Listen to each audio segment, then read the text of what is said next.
पूरा ब्रह्मांड अनंत है। पृथ्वी 51,72,72,000 स्क्वायर किलोमीटर की है। भारत 32,87,263 स्क्वायर किलोमीटर का है। तुम्हारा शहर भी कई स्क्वायर किलोमीटर का होगा। तुम्हारा घर भी शायद 1,000 स्क्वायर फीट के आसपास होगा। तुम्हारे अड़ोसी पड़ोसी, किताबें, घर वाले, माँ बाप, भाई बहन, चाचा दोस्त सब तुम्हारी नजरों के दायरे में ही है। लेकिन तुम सिर्फ 0.0898 स्क्वायर फीट की स्क्रीन के पीछे ही घुस के रह गए हो। कहा जाता है कि कोई इंसान किसी फील्ड में सफल होना चाहता है तो उसमें उसको 10,000 घंटे ईमानदारी से मेहनत करनी चाहिए। लेकिन तुमने तो 10,000 घंटों से भी ज्यादा स्मार्टफोन की लत में वेस्ट कर दिए। अभी तक तुम किसी फील्ड में अपना नाम कमा चुके होते। तुमने अपने लिए एक आर्टिफिशियल बिल बना लिया है जिसमें तुम्हें हर कोई देख तो सकता है लेकिन तुम्हारा ध्यान नहीं पा सकता और तुम्हें उसके बाहर नहीं निकाल सकता, क्योंकि बहुत दृढ़ निश्चय हो गए हो तुमने ठान लिया कि बस अब मेरा सब कुछ यही है। इस तरह से हम सब ने अपने अपने बिल बना लिए हैं। उस बिल के चूहे बनकर हम सिर्फ और सिर्फ काल सर्प के आने का वेट कर रहे हैं। एक एक दिन मोबाइल पे बीता जा रहा है। तुम जी नहीं रहे हो, तुम सरवाइव कर रहे हो जैसे या तो कोई युद्ध होने वाला है या फिर उस बिल में बैठकर हम अपने लिए परलोक से किसी देवदूत के आने का वेट कर रहे हैं कि वो आएगा और मुझसे बोलेगा कि लीजिए सर, ऊपर वाले ने आपके लिए सफलता भेजी है। अपना टाइम तो आएगा लेकिन बिल में ही आएगा। वाह यार, कितने क्रिएटिव है हम लोग कि हमने एक ना दिखने वाला बिल बना लिया है। वाह यार, कितने ऑप्टिमिस्ट है हम जो सोचते हैं कि हमें सब कुछ इसी 5.5 इंच की स्क्रीन से ही मिल जाएगा। उस स्मार्टफोन के बिल से तुम तभी निकलते हो जब तुम्हें बहुत जरूरी स्वार्थ वाला काम होता है, जैसे कि खाना खाना। लेकिन अफसोस कि खाना लेकर फिर तुम उसी बिल में घुस जाते हो जैसे तुम्हें बाहर कोई देख रहा हो। कितने अनकंफर्टेबल हो जाते हो तुम तब, और स्क्रीन पर उंगलियां फिराते फिराते खाना खाते हो। वाह मेरे बिल्लों के बिल देव, कभी निकल उस बिल से बाहर। देख तेरे शहर में कोई मेला लगा है, देख तेरे घर पे कोई आया है, चल उठ और माँ को सरप्राइज दे कि ले माँ, मुझे लगा कि तुझे प्यास लगी है, पानी का लोटा लाया हूँ। लेकिन तू नहीं करेगा। चौराहे पर खड़ा होगा तो मोबाइल का गुलाम होगा। बस में सीट मिल गई तो कहना ही क्या, नहीं तो खड़ा होकर भी एक हाथ से बस को पकड़ेगा और दूसरे से मोबाइल चलाएगा। एक चौंकाने वाला सच बताऊं, अधिकतर जवान लोग जब स्मार्टफोन से अपने घर या फ्रेंड्स या किसी से बात करते हैं ना, तो वो साथ के साथ स्मार्टफोन पर सोशल मीडिया भी यूज करते रहते हैं। Thank you so much headphones. धक्का लगाना, अरे तुमने भी किया है। कमाल है यार, टेक्नोलॉजी को फायदे के लिए यूज करो, टाइम पास के लिए नहीं, किसी का बुरा करने के लिए नहीं, खुद का बुरा करने के लिए नहीं, किसी को धोखा देने के लिए उसे यूज मत करो, अपने आप को गुलाम बनाने के लिए उसे यूज मत करो। नेट पे रिसर्च कर लेना, बहुत सारी केस स्टडीज मिल जाएगी स्मार्टफोन एडिक्शन की।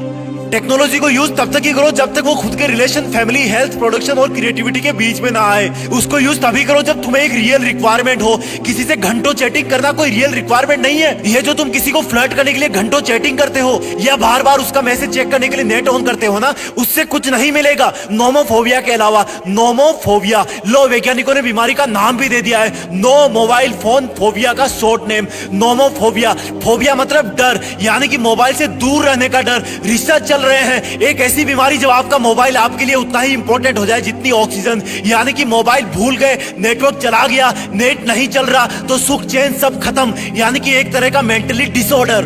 अगर भाई तुझमें कोई क्वालिटी होगी ना, तो जिस इंसान से तू घंटों ऑनलाइन चैट करके फ्लर्ट करने की कोशिश कर रहा है वो खुद ब खुद तेरा हो जाएगा। और ऐसे स्मार्टफोन पे टाइम वेस्ट करेगा तो आके भी चला जाएगा और तुझे नोमोफोबिया बीमारी भी दे जाएगा। टेक्नोलॉजी का यूज तभी तक सही है जब तक वो तुम्हें रियल वर्ल्ड से अलग ना करे। अगर एक बार रियल वर्ल्ड से अलग हो गए ना तो तुम्हारी जान पहचान खत्म हो जाएगी। ये सोशल मीडिया पे तुम्हारी फोटो लाइक करने वाले कभी काम नहीं आएंगे। तुम्हें काम तुम्हारे घर वाले, रिश्तेदार और करीबी दोस्त ही आएंगे। भगवान ना करे कि ऐसा हो कि कहीं तुम ऑपरेशन थिएटर में चले जाओ, तब आंख खुलने के बाद वहां पाओगे कि वहां पर रियल लाइफ के कैरेक्टर्स ही तुम्हारी सलामती की दुआ मांग रहे हैं, रियल लाइफ के पैसे ही काम आ रहे हैं। स्मार्टफोन के गेम्स वाले ट्रेजर काम नहीं आएंगे तुम्हारे। टेक्नोलॉजी का यूज तभी तक सही है जब तक वो तुम्हें आगे बढ़ने में, तुम्हारे करियर में हेल्प करती रहे।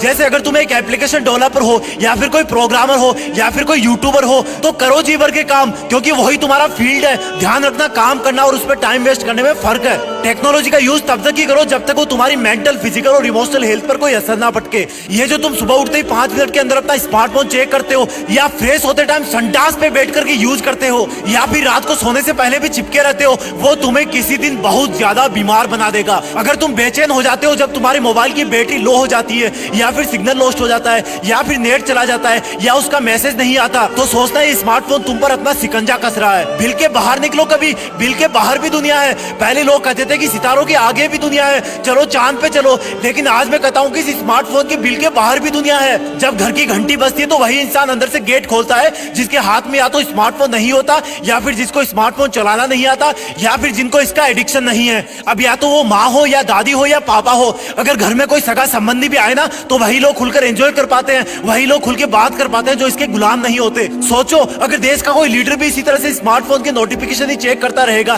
तो वो कुछ दिन में लीडर नहीं बचेगा। सोचो अगर कोई डॉक्टर पेशेंट का इलाज करने की बजाय स्मार्टफोन में व्यस्त रहेगा तो पेशेंट का क्या हाल होगा। सोचो अगर तुम्हारे पेरेंट्स भी इसी तरह से सब कामों को सेकंड प्रायोरिटी पर रख करके घर के किसी कोने में बैठकर सोशल मीडिया के मैसेज ही चेक करते रहेंगे तो तुम्हारा क्या हाल होगा। माँ के पैर कितनी बार छूते हो साल में, बताओ 10 बार 30 बार, और मोबाइल कितना छूते हो, अगर एक दिन में 50 बार छूते हो ना तो साल में 18,000 बार। क्या लॉन्ग टर्म इन्वेस्टमेंट है यार। लेकिन मुद्दे की बात यह है कि इस स्मार्टफोन के बिल से बाहर कैसे आए। एकदम से तो कोई बुखार भी कम नहीं होता, तो फिर ये तो कई महीनों की प्रॉब्लम है। एकदम से मोबाइल की लत नहीं छोड़ सकते, लेकिन हमेशा थोड़ा थोड़ा कम कर सकते हो, जैसे कि आधा घंटा डेली कम करते जाओ। आखिर में एक ऐसा दिन आएगा जब तुम सिर्फ और सिर्फ रियल जरूरत पर ही फोन छेड़ोगे।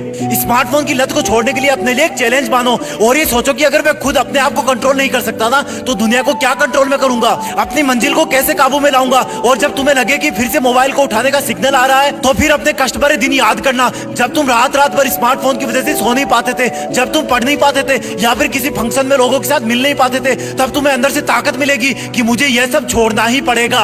इसके बाद जितने भी एडिक्शन वाले एप्स और गेम्स है ना यार उनको उखाड़ फेंको। अगर तुम सारे दिन सोशल मीडिया पे खोए रहते हो, फोटो अपलोड करते रहते हो, तो मैं कहता हूँ कि यार उससे भी कल्टी मार लो। थोड़े दिन बाद तुम्हारा मन भी नहीं करेगा ऐसा करने का। हर एक चीज को सर्च करना बंद करो। एग्जाम का रिजल्ट वगैरह तो सर्च करना ठीक है यार, लेकिन अगर तुम्हें जूते में लेस भी डालनी होती है ना तब तुम नेट पर सर्च करते हो कि how to insert lace in shoes, और इस तरह से करते करते ब्राउजर में 10-15 टैब खुल जाते हैं। उन सबको बंद करो यार, ये टेक्नोलॉजी आ जाई है। पहले कैसे काम होता था यार जब ये सब नहीं था। ऐसा करने पर तुम अपनी ब्राउजिंग को कंट्रोल में कर पाओगे। जब तुम्हें लगे कि तुम एडिक्शन से नहीं जीत पा रहे तब तुम अपने आप को ऊपर वाले और फैमिली और फ्रेंड्स को सौंप दो, उनको टाइम देना, फर्क पड़ेगा। चलो एक चैलेंज देता हूं मैं, तू अपने किसी खास दोस्त या भाई बहन को अपने सोशल अकाउंट का पासवर्ड रीसेट करने के लिए बोल और उनको बोलना कि वो बताए नहीं तुझे। ट्राई करके देख, 1 हफ्ता 15 दिन 2 महीना तुझे महसूस होगा कि तू इनके बिना बेहतर ढंग से जी सकता है। जब तुझे लगेगी अब तो सोशल मीडिया चलाना ही पड़ेगा, अब तो मेरे प्राण ही निकलने वाले हैं, तब उनसे पासवर्ड पूछ करके वापस चेंज करने के लिए बोल देना। बहुत असर पड़ेगा इस बीमारी से लड़ने में। फोन को फुल चार्ज मत रखो और चार्जिंग पॉइंट पर कोई बैठने या सोने का जुगाड़ भी मत रखो।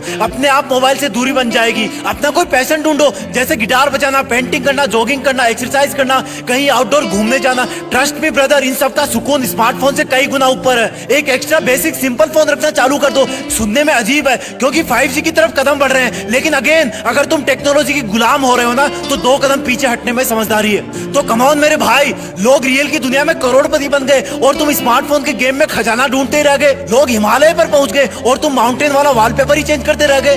लोग ओलंपिक में गोल्ड मेडल ले आए और तुम मोबाइल पे गेम डाउनलोड करने में रह गए। ऐसा ही करते रहोगे ना तो तुम्हारी रियल लाइफ खत्म हो जाएगी। स्टूडेंट्स के मार्क्स भी कम आएंगे और वर्चुअल सोशल फ्रेंड्स के चक्कर में ना तुम्हारे रियल फ्रेंड्स भी खो जाएंगे। तुम्हारा करियर, रिजल्ट, खुशी, दोस्त, रिलेशन, इमोशन सब खत्म हो जाएंगे ऐसे एक दिन। ध्यान रखना, इस स्मार्टफोन का बिल तुम्ही ने क्रिएट किया है, तो अब उस बिल में स्मार्टफोन को छोड़कर बाहर निकल जाओ। थोड़ा वक्त लगेगा लेकिन फिर इंसानों की तरह जियोगे, ना कि रोबोटों की तरह। आंखें पृथ्वी और प्रकृति के नजारे देखेगी, परिवार के हंसते मुस्कुराते चेहरे देखोगे, ना कि 5.5 इंच की स्क्रीन। दिमाग में फ्यूचर वाली प्लानिंग होगी, ना कि कोई डिसऑर्डर। दिल में आगे बढ़ने का जुनून होगा, ना कि कोई पछतावा। जितने बड़े बड़े लोग देखते हो ना सोशल मीडिया पे, उन सबके सोशल अकाउंट हैंडलर्स होते हैं जिनको उनसे ज्यादा उनके पर्सनल एम्प्लॉइज मैनेज करते हैं, क्योंकि वो भी अगर इसी 5.5 इंच की स्क्रीन में खो जाएंगे ना तो वो रियल लाइफ में कैसे जीतेंगे। आपकी जीत को फिक्स करने के लिए हम जीत फिक्स पर ऐसे ही वीडियोस लाते रहेंगे जो आपकी जिंदगी को बदल सकते हैं। इस वीडियो को लाइक और शेयर करके चैनल को सब्सक्राइब कर लेना। जय हिंद, वंदे मातरम।